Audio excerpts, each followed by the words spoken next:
Assalamualaikum warahmatullahi wabarakatuh. Perkenalkan, nama saya Nur Afiah dari kelas 1-2 Pendidikan Biologi Fakultas Tarbiyah UIN Alauddin Makassar. Di sini saya akan menjelaskan tentang ekologi tumbuhan. Nah, terlebih dahulu, sebelum kita masuk dengan pembahasan ekologi tumbuhan, atau lebih spesifiknya pada ruang lingkup ekologi tumbuhan, kita harus mengetahui apa itu ekologi. Ekologi terdiri dari dua kata, yaitu oikos dengan logos, di mana oikos itu artinya rumah, kemudian logos artinya ilmu atau study. Atau lebih spesifiknya, ekologi merupakan ilmu cabang ilmu biologi yang mempelajari tentang hubungan atau interaksi antara makhluk hidup dengan lingkungannya. Kemudian ada pun beberapa cabang-cabang dari kajian ekologi ini, yaitu diantaranya itu ekologi antariksa, ekologi bahasa, ekologi tumbuhan, dan ekologi hewan. Tapi pada pembahasan kali ini kita akan membahas tentang ekologi tumbuhan. Nah, apa itu ekologi tumbuhan? Nah, ekologi tumbuhan itu adalah ilmu pengetahuan yang mempelajari atau secara spesifik mempelajari tentang interaksi antara tumbuh-tumbuhan dengan lingkungannya. Kemudian lingkungan sebagai suatu faktor ekologi yang terdapat di sekitar tumbuh-tumbuhan dan makhluk hidup lainnya. Terdapat atau terdiri dari lingkungan abiotik dengan kemudian pada prinsipnya ditinjau dari biologi, makhluk hidup terbagi dalam dua bagian besar, yaitu hewan dan tumbuhan. Kemudian kedua kelompok ini bergantung sekali dengan faktor-faktor yang berada di luar dari dirinya, baik secara langsung maupun tidak langsung. Dengan kata lain, tidak ada satu makhluk hidup yang dapat berdiri sendiri atau lebih umumnya itu dapat mandiri. Kemudian faktor luar yang mempengaruhi kehidupan makhluk hidup ini disebut dengan lingkungan. Manusia sebagai salah satu faktor yang dapat terlibat dan tertarik dalam masalah lingkungan sejak dahulu, walaupun mereka tidak mengerti perkataan apa ekologi itu sendiri.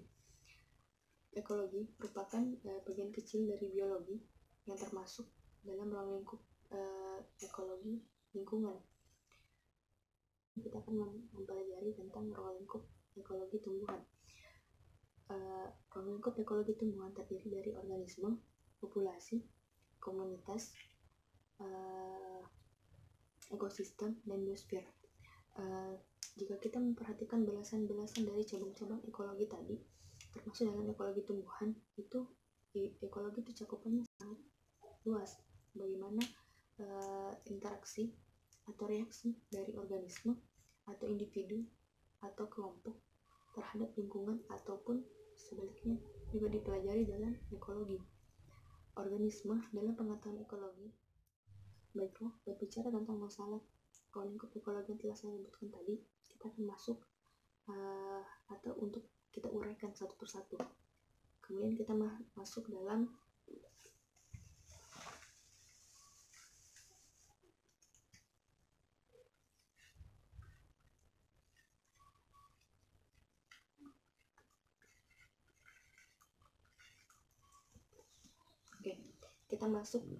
organisme. Apa itu organisme? Organisme dalam pengertian biologi ialah makhluk hidup secara individu atau suatu kesatuan organ yang mempunyai tanda-tanda aktivitas kehidupan. Organisme dalam biologi sering disebut sebagai individu. Kemudian yang kedua kita masuk pada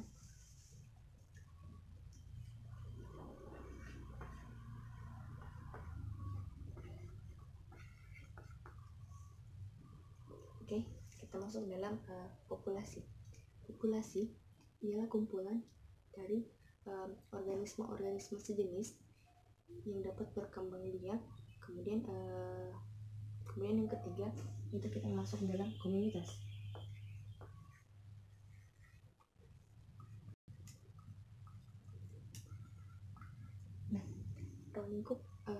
bagi tumbuhan yang ketiga ini itu adalah komunitas. Komunitas ialah kumpulan dari beberapa populasi-populasi yang hidup pada suatu tempat atau lingkungan dengan area tertentu. Sebagai contohnya ialah komunitas kolam, padang rumput, padang pasir ataupun sawah. Kemudian kita masuk dalam pengertian tentang ekosistem. Ekosistem atau sistem ekologi ialah suatu unit yang tinggal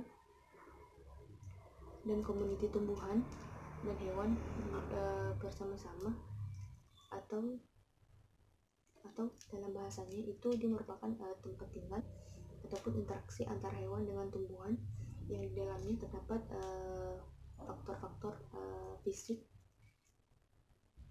lingkungan.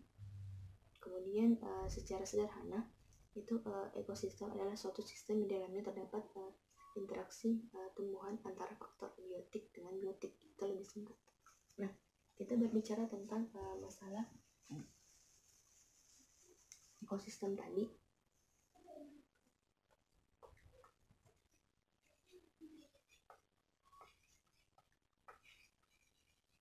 Kita tidak akan pernah lepas dari kata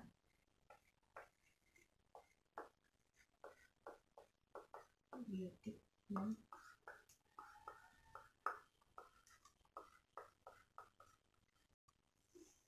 abiotik, atau bisa dikatakan faktor biotik dengan abiotik.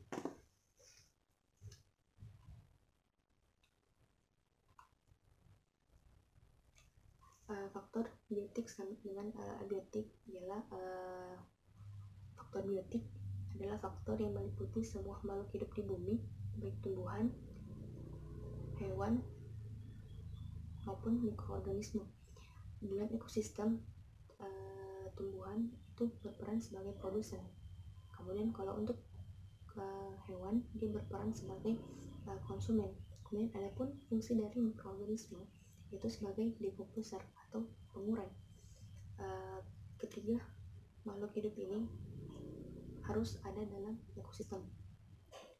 Kemudian adapun faktor biotik juga meliputi tingkatan-tingkatan yang meliputi individu, populasi, komunitas, ekosistem, dan biosfer. Tingkatan-tingkatan organisme makhluk hidup makhluk hidup dalam ekosistem akan berinteraksi dan saling mempengaruhi dan membentuk suatu sistem yang menunjukkan suatu kesatuan. Kemudian adapun faktor abiotik. Faktor abiotik adalah faktor yang tak hidup yang meliputi fisik atau kimia. Faktor fisik atau kimia. Faktor fisik utama yang mempengaruhi ekosistem adalah yang pertama adalah suhu.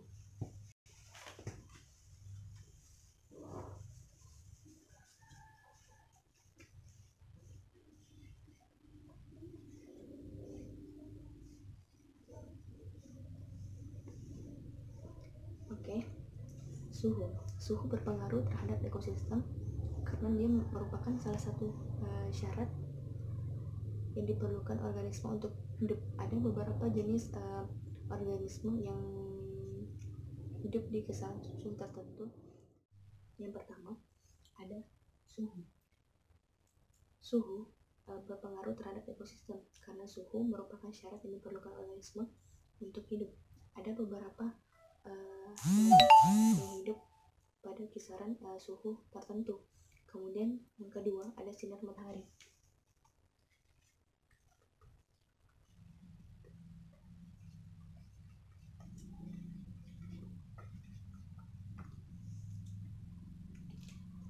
Sinar matahari mempengaruhi ekosistem secara global karena sinar matahari itu dapat menentukan suhu. Sinar matahari juga merupakan unsur vital yang dibutuhkan oleh tumbuhan sebagai produsen untuk melakukan fotosintesis. Kemudian yang ketiga ada air.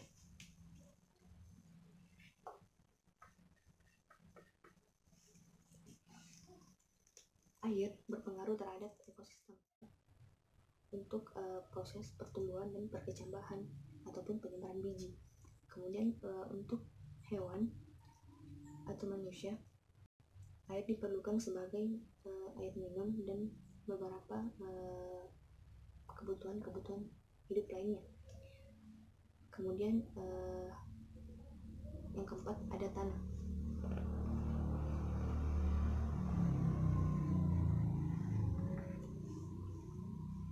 Tanah merupakan tempat hidup bagi organisme.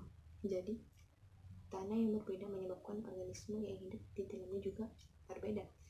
Artinya organisme itu tergantung dari jenis tanahnya, habitat maksudnya. Kemudian tanah juga menyediakan unsur penting bagi tumbuhan organisme, terutama untuk tumbuhan. Nah, untuk tumbuhan dia merupakan tempat melekatnya ataupun dia merupakan tempat tumbuhnya. Dan itu dia di dalamnya terdapat beberapa kandungan yang dibutuhkan untuk tumbuhan untuk hidup. Ada beberapa zat hara yang memang dibutuhkan untuk tumbuhan. Tapi untuk tumbuhan beberapa dia tidak bisa hidup di semua jenis tanah. Ada beberapa jenis tanah yang memang ada beberapa jenis tanah yang tumbuhan tidak dapat hidup atau bukan media tanam dari tumbuhan tersebut. Kemudian yang kelima ada ketinggian.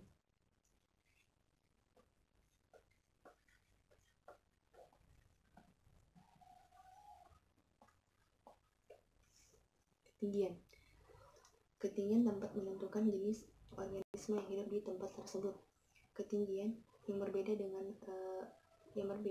akan menghasilkan kondisi fisik dan kimia yang berbeda. Ada beberapa jenis tumbuhan yang hidup pada kisaran tinggi misalnya kayak kisaran lebih tinggi, misalnya tumbuhan yang hidup di atas sekian dari permukaan laut gitu. Jadi kemudian yang keenam itu ada angin.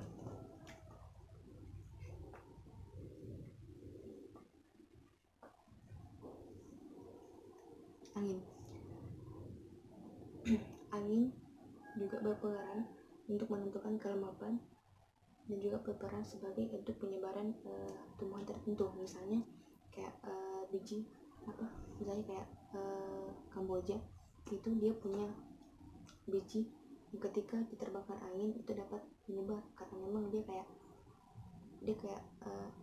mudah massa jenisnya dia lebih ringan, jadi dia bisa terbawa oleh angin. Artinya itu angin dapat mempengaruhi penyebaran biji. Kemudian itu garis lintang.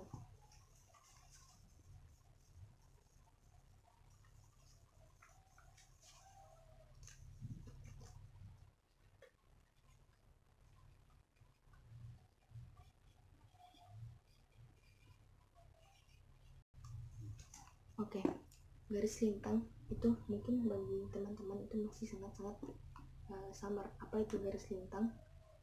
Garis lintang itu menunjukkan kondisi berbeda dengan lingkungan yang berbeda pula. Garis lintang secara tidak langsung menunjukkan perbedaan distribusi organisme di permukaan bumi. Ada organisme yang mampu hidup di garis lintang tertentu saja. Oke, akhir dari video ini ada rangkuman.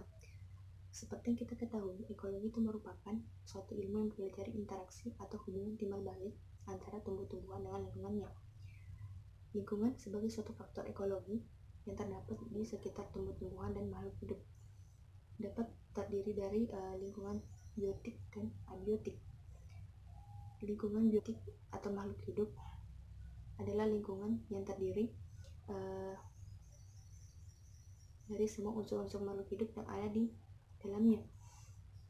Kemudian hewan dan lingkungan tak hidup abiotik, misalnya itu habitat air dan cahaya.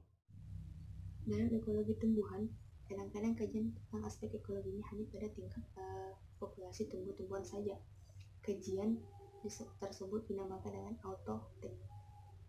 autoteknologi atau ekologi populasi. misalnya tentang aspek tahap-tahap kehidupannya atau respon penyesuaian diri terhadap faktor lingkungannya.